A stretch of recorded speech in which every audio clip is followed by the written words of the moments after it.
जो A B C एक triangle है, इसमें हमारा दे रखा है ए बी 24 सेंटीमीटर और बी सी 7 सेंटीमीटर। तो हम सबसे पहले ए सी निकालेंगे, एच निकालेंगे।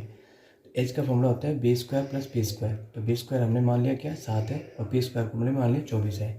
7 का 49 49 और ये 5 7 6, दोनों को प्लस करेंगे 6 25, इसका रूट आ गया 5। तो एच कितना आ गया हमारा 25। तो एच हमारा हो गया 25। अब हमें निकालना क्या है साइन ए कॉस ए और दूसरा क्वेश्चन है साइन सी कॉस सी। तो सबसे पहले आपको देखना है एंगल। जब एंगल चेंज होता है तो हमारा बेस और साइड जो है ना, बेस और साइड चेंज हो जाता है। सपोज कर लो हमने ले लिया ए, ठीक है। तो ए एंगल लेने के बाद इसके जो सामने होगा ये हो गया हमारा परपेंडिकुलर और ये हो गया हमारा बेस। लेकिन जब हम सी एंगल लेंगे तो सी के सामने का जो हो जाएगा ये हो गया हमारा परपेंडिकुलर और ये हो जाएगा हमारा बेस, ठीक है। मतलब एंगल चेंज होने से साइड जो है ये चेंज होगा, ये तो कभी चेंज होगा ही नहीं। हाइपोटेन्यूज तो हमेशा हमारा 25 ही रहेगा, एच ही रहेगा। तो देखो सबसे पहले हम देखते हैं कि साइन ए इक्वल टू क्या होता है पी बाई एच। तो पी बाई एच अब जब हम ए ले रहे हैं, ध्यान देना यहाँ पे ए ले रहे हैं, तो ए का सामने क्या हो गया परपेंडिकुलर हमारा ये साइड हो गया तो बी सी। तो बी सी अपॉन में ए सी, ठीक है। तो बी सी कितना है 7 और ए सी कितना है 25। कॉस ए क्या हो जाएगा कॉस ए, तो बेस हमारा हो गया ये, तो बेस हो गया हमारा क्या ए सी और हाइपोटेन्यूज हो गया ए सी। तो ए बी अपॉन में ए सी क्या हो गया 25, 24 अपॉन में 25। सेम इस तरह से साइन सी मतलब एंगल चेंज हो गया, तो एंगल साइन सी लेने के बाद ये क्या हो गया परपेंडिकुलर हमारा ए बी हो गया, ठीक है। तो sine C equal to P by H मतलब ए बी अपॉन में ए सी। ए बी कितना है हमारा 24 अपॉन में 25। कॉस सी बेस अपॉन में एच, तो बेस कितना हो गया बी सी अपॉन में ए सी 7 अपॉन में 25। क्योंकि कॉस सी लेने के बाद जब हम कॉस सी ले रहे हैं तो परपेंडिकुलर ये हो गया और बेस हमारा ये लाइन हो जाएगा, तो बी सी अपॉन में हाइपोटेन्यूज। तो इस तरह से हमारा पहले क्वेश्चन का आंसर कंप्लीट हो गया, ठीक है। तो स्टूडेंट्स नेक्स्ट क्वेश्चन हमारा ये है कि tan p minus cot R की वैल्यू हमें फाइंड आउट करनी है। Find the value of tan p minus cot R. ये आपका डायग्राम दे गया। तो इस डायग्राम में आपको क्या है पी क्यू की वैल्यू दे रखी है 12, पी आर की वैल्यू दे रखी है 13। तो हमें पहले क्यू आर की वैल्यू निकालनी पड़ेगी, ठीक है। क्यू आर की वैल्यू कैसे निकलेगी, Q R equal to root under P R का स्क्वायर माइनस पी क्यू का स्क्वायर। पी आर कितना हमारा 13 का स्क्वायर, पी क्यू कितना है 12 का स्क्वायर। 13 का स्क्वायर 169, 12 का स्क्वायर 144, दोनों को माइनस करेंगे 25 का रूट क्या होता है 5। तो इस तरह से हमने क्यू निकाल लिया, क्यू आर निकाले कितना 5।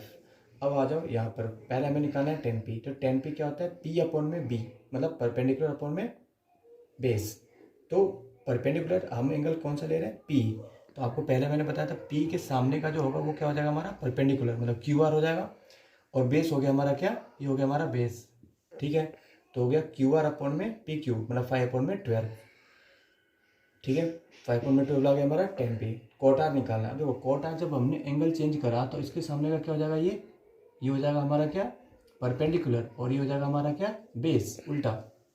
लेकिन कोट आर की जो वैल्यू है वो होता है पी अपॉन में बी अपॉन में पी मतलब बेस अपॉन में परपेंडिकुलर, ठीक है। तो बेस हमारा क्या है परपेंडिकुलर तो हमारा ये हो गया, ठीक है सामने का। तो बेस हमारा हो गया क्यू आर, ठीक है, और परपेंडिकुलर हमारा क्या हो गया पी क्यू। तो 5 अपॉन में 12 वैल्यू पुट कर दो tan p minus cot R. tan p कितना है 5 अपॉन में 12, कोट आर कितना है 5 अपॉन में 12, माइनस का प्लस का दोनों कटे कितना आ गया 0। तो इस तरह से second question finish. Friends new question हमारा है थर्ड क्वेश्चन। हमें पढ़ना है if sine A equal to 3/4। तो हमें फाइंड आउट करना है कोस ए और टेन ए, ठीक है। बहुत ही आसान क्वेश्चन है। साइन ए इक्वल टू जानते हो आप क्या होता है p बाई एच और ये आपका दे रखा है 3/4, ठीक है। तो p हो गया हमारा कितना 3 और h कितना हो गया हमारा 4। अब हम निकालेंगे base. b equal to formula होता है क्या H square minus P square. H square हो गया 4 का स्क्वायर, 4 का स्क्वायर हो गया 16, पी स्क्वायर दे रखा है 3 का स्क्वायर हो गया 9, 16 में से 9 घट गया √7। अब आप निकाल दो कोस ए और टेन ए। कोस ए की वैल्यू क्या है p अपॉन में h, तो b हो गया हमारा √7 यहाँ से आप देख सकते हो और h हमारा यहाँ से आप देख सकते हो 4। तो आ गया cos A equal to √7/4। Tan A equal to क्या होता है p बाई बी। तो p कितना हमारा 3 और b कितना है √7। तो ये हो गया हमारा आंसर। तो स्टूडेंट्स हम क्वेश्चन 4 देखेंगे क्या है आपका 15 कोट ए इक्वल टू 8। ये आपको दिया गया है। इसमें आपको फाइंड आउट करना है क्या साइन ए और सेक ए, ठीक है। तो कोट ए आप जानते हो क्या होता है 8/15 तो दे रखा है, क्योंकि मल्टीप्लाई में इधर आएगा तो साइड में चेंज होगा तो डिवाइड हो जाएगा। और आपको ये फॉर्मूला पता है कि coat is equal to B/P होता है। तो B हो गया हमारा बेस कितना हो गया 8 और P कितना हो गया हमारा 15। तो हम निकालेंगे H का फॉर्मूला क्या होता है √√B² प्लस P²। B² हो गया हमारा कितना 8 का स्क्वायर, 8 का स्क्वायर हो गया 64 और P² हो गया कितना 15, 15 का स्क्वायर हो गया 225। दोनों को जोड़ोगे क्या आ गया 289 और 289 का रूट हो गया, तो 289 का रूट क्या हो गया 17। तो H कितना आ गया हमारा 17। ठीक है, आपको क्या निकालना है साइन ए। तो साइन इक्वल टू क्या होता है P/H। P कितना हो गया हमारा 15 और H कितना है 17। तो साइन इक्वल टू 15/17। सेके यू नो H/B। तो H कितना हमारा 17 और B कितना हो गया 8। इस तरह से हमारा क्वेश्चन 4th कंप्लीट। तो स्टूडेंट्स 5th क्वेश्चन में हमें देखना है क्या है, ये 8.1 का 5th क्वेश्चन है। सेक थीटा इक्वल टू 13/12 और हमें फाइंड आउट करना है ऑल अदर ट्रिगोनोमेट्रिकल रेशियो। ठीक है, तो सेक थीटा इक्वल टू दे रखा है H/B। तो H/B कितना है 13/12। तो H कितना हो गया हमारा 13, B कितना हो गया हमारा 12। तो हमें निकालना है P परपेंडिकुलर। तो P का फॉर्मूला होता है H² माइनस B²। H² हो गया 13, 13 का स्क्वायर हो गया 139 B हो गया 12, 12 का स्क्वायर हो गया 144 माइनस करा 25, 25 का रूट कितना आ गया 5। तो P कितना हो गया हमारा 5। अब हमें अदर ट्रिगोनोमेट्रिकल रेशियो निकालना है। साइन थीटा आप जानते हो क्या होता है P/H 5/13 कॉस थीटा B/H। तो B कितना है हमारा B रहा है 12 और H कितना आ गया हमारा 13, तो 12/13। टेन थीटा P/B, P कितना है 5 और B कितना है 12, तो 5/12 cot theta B/P 12/5 cosec theta H/P। H कितना है 13, यहाँ से देखो आप ध्यान से देखो 13 और P कितना है 5। तो आई होप स्टूडेंट आपको समझ में आ गया होगा। तो बच्चों 8.1 का 7th क्वेश्चन हमारे पास है। If cot theta equal to 7/8, तो आपको प्रूफ करना है 1 plus sine theta into 1 minus sine theta upon में 1 plus cos theta into 1 minus cos theta. और दूसरा क्वेश्चन आपका कॉट स्क्वायर थीटा की वैल्यू। आपको पता है कि कॉट थीटा इक्वल टू क्या होता है B/P। तो ये हो गया 7/8। तो इससे हमें कोई ज़्यादा फर्क नहीं पड़ता। हम यहाँ पर देखेंगे, इसको A मान लेंगे, इसको B एज्यूम करेंगे। ये A और ये B। आपको पता है A प्लस B और A माइनस B। आप देख सकते हो A प्लस B और A माइनस B का फॉर्मूला क्या होता है A² माइनस B²। ठीक है, तो A को हमने 1 मान लिया 1 का स्क्वायर, B मान लिया sine theta sine square theta 1 A² और कॉस थीटा B², मतलब हमारा 1² माइनस B²। अब आपको पता है 1 का स्क्वायर लिखो या ना लिखो बात बराबर है। तो हम क्या करेंगे 1 minus cos square theta 1 minus sine square theta और 1 माइनस कोस स्क्वायर थीटा। और आप जानते हो फॉर्मूला है 1 minus sine square theta equal to cos square theta और 1 minus cos square theta equal to sine square theta. तो आप 1 minus sine square theta की जगह लिख सकते हो कोस स्क्वायर थीटा और 1 माइनस कोस स्क्वायर थीटा की जगह लिख सकते हो साइन स्क्वायर थीटा। और आपको पता है ठीक है कॉस थीटा अपॉन में साइन थीटा इक्वल टू क्या होता है कॉट थीटा। तो हम इसके जगह पर लिख सकते हैं क्या कोस स्क्वायर थीटा, क्योंकि दोनों के ऊपर क्या है स्क्वायर लग रहा है। और आपको पता है कॉट थीटा कहाँ पे आ रहा है, कितना आ रहा है हमारा 7/8। तो यहाँ लिख देंगे 7/8। 7 का स्क्वायर हो गया 49 और 8 का क्या हो गया 64। तो ये हो गया हमारा पहले का आंसर। दूसरा तो बहुत ही आसान है, इसमें तो आप बिल्कुल कुछ करना ही नहीं है, बस कॉट स्क्वायर थीटा है वैल्यू पुट करो। क्योंकि कॉट थीटा 7/8, तो 7/8 का स्क्वायर 7 का स्क्वायर 49, 8 का स्क्वायर 64।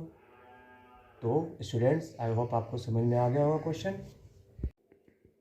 स्टार्ट कर दी थी मैंने, चलो देखो स्टूडेंट्स आज नेक्स्ट हमारा टॉपिक है 8 क्वेश्चंस। यहाँ पर है 3 कोट A = 4, तो कोट A = 4/3।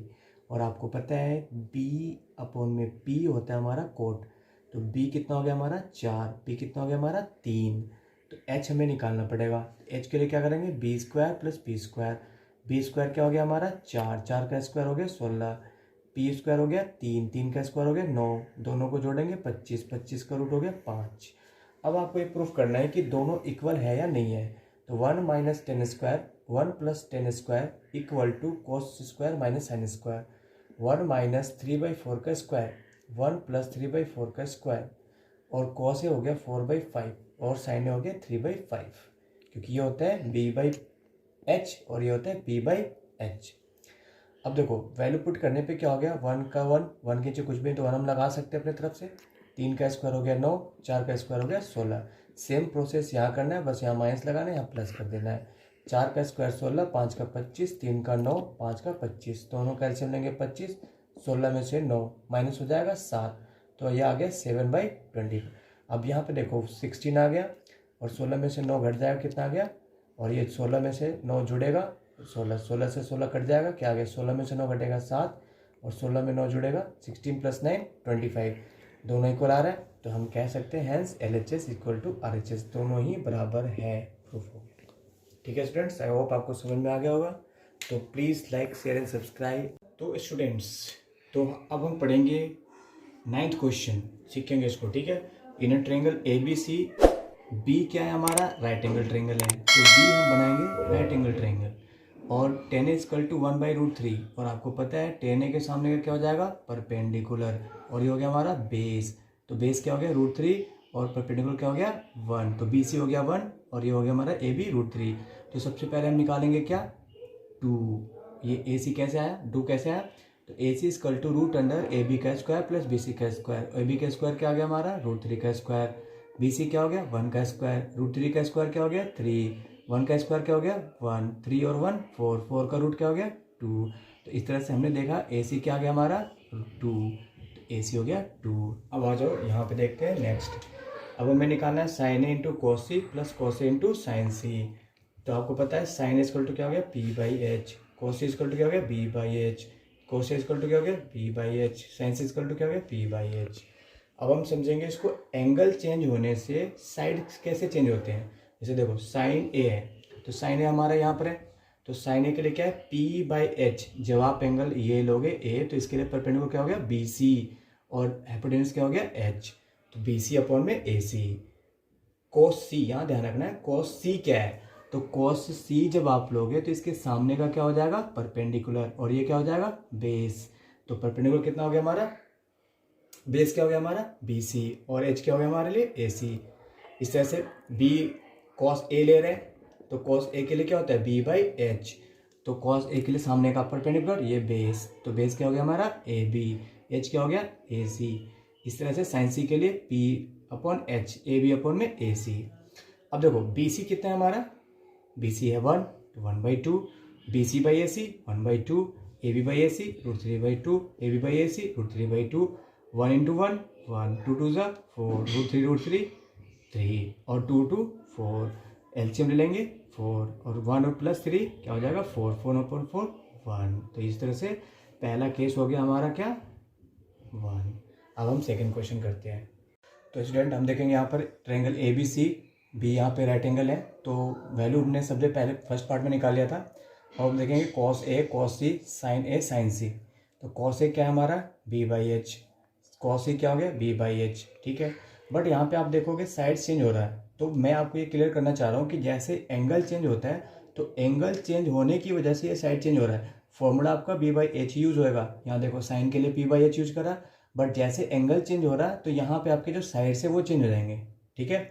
सपोज को यहाँ पे cos C है, तो cos C के सामने का क्या हो जाएगा, साइड परपेंडिकुलर, तो परपेंडिकुलर हमारा ये होता है, बेस क्या हो गया, AB, तो ये हो गया AB/ AC। cos C के लिए जब लेंगे तो ये सामने का हो गया परपेंडिकुलर, ये हो गया बेस, तो बेस क्या हो गया, BC/ AC। साइन A के लिए क्या हो जाएगा, साइन A ले लिया परपेंडिकुलर हमारा, ये बेस हो गया हमारा ये, तो क्या हो जाएगा BC/ AC। साइन C के लिए क्या हो जाएगा, परपेंडिकुलर ये हो गया, बेस हमारा ये हो जाएगा, तो ये हो गया AB/ AC। अब देखो AB कितना है, √3/2, BC कितना हो गया 1/2, BC क्या हो गया AC 1/2, और AB/AC क्या हो गया √3/2। अब मल्टीप्लाई कर देंगे, √3 को 1 से करेंगे √3, 2 2 4, 1 को √3 से करेंगे √3, 2 2 4, माइनस प्लस कट गया, क्या आ गया 0। तो ये हो गया सेकेंड पार्ट हमारा, ठीक है। तो स्टूडेंट्स नेक्स्ट हमारा क्वेश्चन है, PQR एक राइट एंगल ट्रायंगल है जिसपे Q 90 डिग्री का बन रहा है, PR + QR दे रखा है 25, ठीक है, और PQ दे रखा है 5। तो हमें निकालना है, फाइंड आउट करना है sin P cos P और tan P। तो देखो ये एक ट्रायंगल बनाएंगे हम, ठीक है। इस ट्रायंगल में Q क्या है, 90 डिग्री का बन रहा है, ठीक है। PQR ये दे रखा है 5 सेंटीमीटर का, हमने एज्यूम कर लिया कि लेट QR को हमने x एज्यूम कर लिया, ठीक है। तो PR + QR दे रखा है कितना, 25, ये देखो आपको यहाँ से दे रखा है P R plus Q R क्या है 25, तो P R plus Q R हो गया 25, तो P R plus X equal to क्या होगा 25, तो पी आर इक्वल टू क्या हो जाएगा 25 माइनस एक्स। तो पी आर का अब देखो अप्लाइंग द पाइथागोरस थ्योरम, अब इस ट्रायंगल में हम पाइथागोरस थ्योरम का यूज़ करते हैं। तो पाइथागोरस क्या होता है, पी आर का स्क्वायर बराबर में पी क्यू का स्क्वायर प्लस क्यू आर का स्क्वायर। पी आर कितना हो गया 25 माइनस एक्स का स्क्वायर है ना, और पी क्यू क्या हो गया 5 का स्क्वायर, क्यू आर हो गया एक्स का स्क्वायर। अब देखो ये टूटे, इसको हम ब्रेक करेंगे, ए माइनस बी का होल स्क्वायर, ए का स्क्वायर क्या हो गया 625, बी का स्क्वायर क्या हो गया एक्स का स्क्वायर, और माइनस 2ab तो 25 2 जा 50 और ये एक्स, 5 का स्क्वायर 25, एक्स का स्क्वायर एक्स स्क्वायर। अब यहाँ से एक्स स्क्वायर से एक्स स्क्वायर ये कट जाएगा, और 625 ये प्लस 25 का शिफ्ट करेंगे इधर तो ये माइनस का हो जाएगा, और ये माइनस का 50 एक्स इधर जाएगा तो प्लस का 50 एक्स हो जाएगा। तो 625 में से 25 घटाया कितना आ गया हमारा 600, और ये 50 एक्स को इधर छोड़ दो, 50 को नीचे लाएंगे तो ये हो जाएगा 50, 0 से 0 कट जाएगा, 12 बार में 12 से 12 से 60 कट गया, तो एक्स कितना आ गया हमारा 12। तो एक्स का मतलब क्या हमने एज्यूम करा था 12, तो एक्स आ गया, पी आर आ गया हमारा 12, सॉरी क्यू आर आ गया 12, और पी आर आ गया 25 माइनस एक्स, मतलब 25 माइनस 12 कितना आ गया 13। तो ये आ गया हमारा क्या 13, और ये आ गया क्या हमारा 12। अब हमें निकालना है साइन पी, कॉस पी और tan P. Sine P equal to P by H, cos P equal to B by H, और tan P equal to P by B. तो देखो पी क्या हो जाएगा हमारा क्यू आर अपॉन में P R क्या है 12 अपॉन में 13, बेस क्या हो गया हमारा पी क्यू अपॉन में पी आर 5 अपॉन में 13, और 10 पी हो गया P by B, Q R upon में पी क्यू 12 बटे में 5। तो इस तरह से तीनों का आंसर हमारा कंप्लीट हो गया। तो ये हो गया हमारा क्वेश्चन 10th।